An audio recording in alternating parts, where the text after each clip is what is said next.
You. Yes, you. I see you all in the comments over and over again asking truckers, is it still worth it getting my CDL in 2024? Yes, it's still worth it. And right now, I'm going to show you why. Follow me.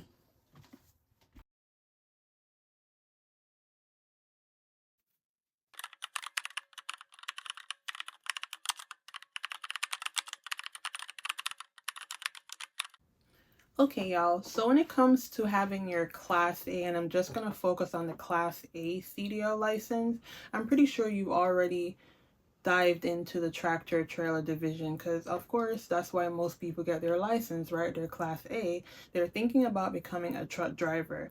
But I just want to go ahead and do this more detail for you guys, right? So I'm going to divide it into three sections. So we're going to focus on traditional CDL jobs, specialized CDL jobs, and then those non-traditional CDL jobs, driving jobs, where you wouldn't think because you have a CDL it's the best job for you to do, but still, they could also require for you to have some driving experience or a Class A, Class B CDL license, right? So I'm not gonna too much talk about the traditional jobs because clearly when I say traditional CDL jobs I'm talking about tractor trailer, but we're just going to focus on the dry van division. So we're talking about the tractor trailer division, so tractor trailer combination vehicle, but just dry van. Now the dry van is the most known tractor trailer division, right? That's the main one that we start with. We don't just jump into any other area. Now for a dry van, yeah, you may have reefer trailers added onto that, but reefer is still seen as a specialized division, right? So dry van. So when you have your Class A CDL, yes, you can do the tractor trailer dry van division, OTR, regional, local, going all over America transporting goods, right? But again, I don't want to discuss that too much because I figured if you've done your research, you already are aware of the dry van division. Let's talk about the specialized division, right? Now, this is where it takes you up a little bit, takes you up a notch. So for me, if you know or if you didn't know, I started out with Dollar General. So I did touch freight, dry van, right? I did a little bit of reefer once I went to the high value division. So a little bit of reefer and dry van, right? But then recently I decided that okay, I have all my endorsements. So I have my hazmat endorsement, I have my doubles and triples, I have my tankers, and I also have my twig. Now I could decide to go get my passengers, but right now that's not where my head's at, right? Now with those endorsements, you can take it up a notch and leave the dry van division or reefer and go into the specialized division. Now this is where it becomes a little bit more tricky, but also more money when it comes to your CD having your Class A license or being a truck driver, right? Of course, you do have your other divisions that specialize that doesn't require an endorsement, and we'll get into that a later time. So we did the traditional CDL job, which is the typical dry van, but now we're focusing on specialized. So you have the endorsements, tankers, hazmats, doubles and triples, and you can just add your twig card onto that just for more specialized reasons, right?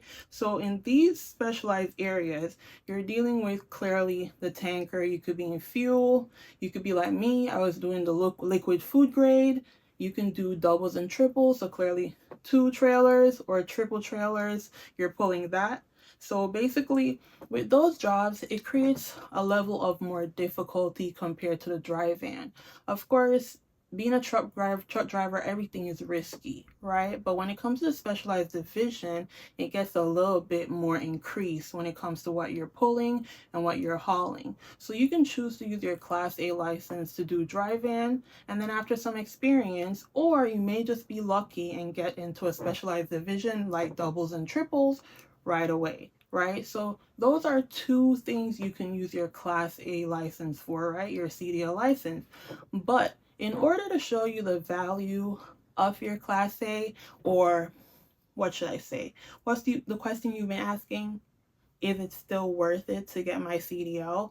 Yes. In order to focus on that and to answer your question why it's still valuable and important, you have to focus on those jobs that aren't your traditional trucking jobs, right? So when I say jobs that aren't your traditional jobs, it's basically jobs that still requires you to drive, but you don't have to drive a tractor trailer or a combination vehicle, right? So when we talk about this, I want to speak more on 15 jobs that you can use your Class A license to do if you decide that, okay, today I want my CDL, but maybe I don't want to do all that extra stuff. Maybe I don't want it to be so risky or have to go OTR 48 states or even regionally. You want to be home local, right? Or you just want something else, maybe an exit strategy after you've done all you need to do driving over the road, and now you want to come home and go into a different field. So what I did my little research, as you saw earlier, and I definitely found 15 jobs. I actually found more, but I found 15 jobs that we can get into to discuss more thoroughly when it comes to your CDL. So the first one we're going to look at, I'm not going to jump the gun. I'm going to point out three industry that we can get into more. So the entertainment industry, because a lot of people don't really think about this, the entertainment industry, construction, and healthcare, right? We'll talk about this later. So right now I have for you the first one, it's movers. So working for a moving company or maybe having your own moving business, right? Two, we have waste management. By now, if you've been around truckers, you're a trucker, you're probably just starting your first year. I'm pretty sure you've heard a lot of people say you can go into waste management. So number two, waste management. Three, bus drivers.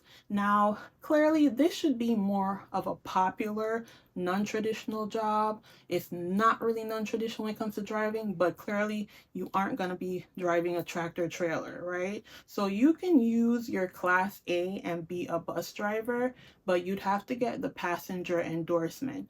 But again, as you already know, if you have a Class A CDL, that pretty much is the top class to have. So you can do bus driving with the passenger endorsement, but a bus driver or someone that holds a Class B license, they can't go ahead and do what a Class A driver can, if you see what I mean. So a Class A is always at the top of the list when it comes to CDLs. Now that was number three. You can be a bus driver, city driver, things of that nature. Number four, a courier. When I say courier, you can have like a Sprinter van.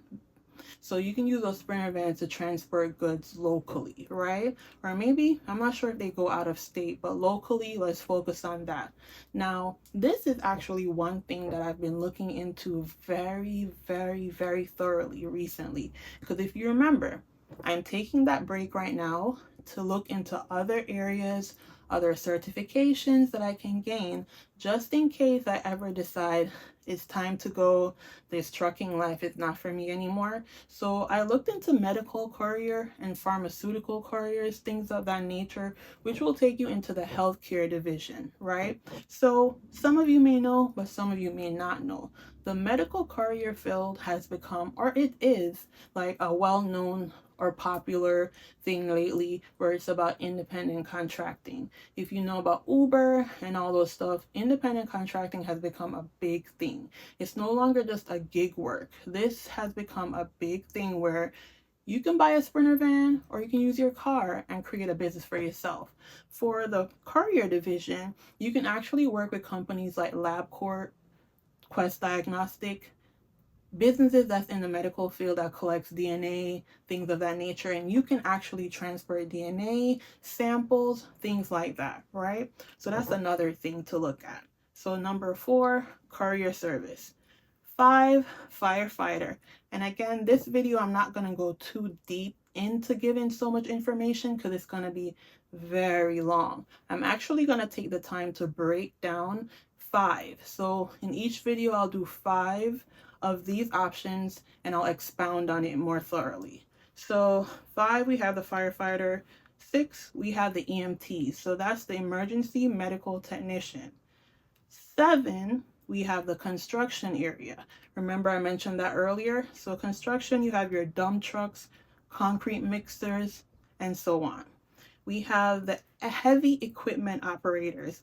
And when I say heavy equipment, we're not talking about heavy haulers, right? So you know the heavy haulers or the oversized haulers, you'll tend to see them transporting certain heavy sized equipments, but they're transporting that. We're talking about the drivers or the operators of these particular equipment. So we're going to talk about the dump trucks again because that's a part of it. We'll talk about the bulldozers, the backhoes, and the cranes.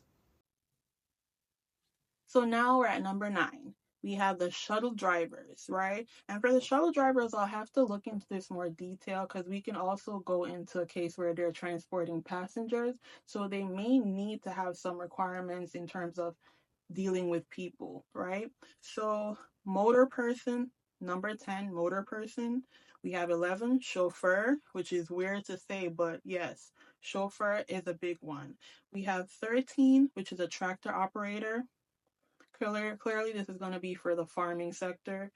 We have CDL testing examiner. So that same examiner that you went to school and you had to go do your test at a DMV or wherever your test was done, and they had to do the examination, make sure you pass, all that stuff. That's always an option, as well as you have the instructors. So I'll just put that in one. Instructors at school, examiners.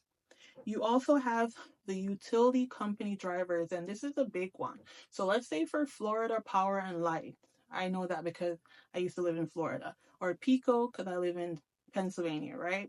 You have those drivers who operate those vehicles where you have to go up and you fix the wires and all of that. Believe it or not, majority of those jobs actually require a CDL. So you don't have to go over the road with a tractor trailer, but they still do require it because these are vehicles or equipments that require special handling, if you know what I mean. So I do have a bonus job here, which is one that we all should know by now, and that's dispatching. So 15 jobs I mentioned, I gave you a bonus one, which leads us to 16, which is a dispatcher.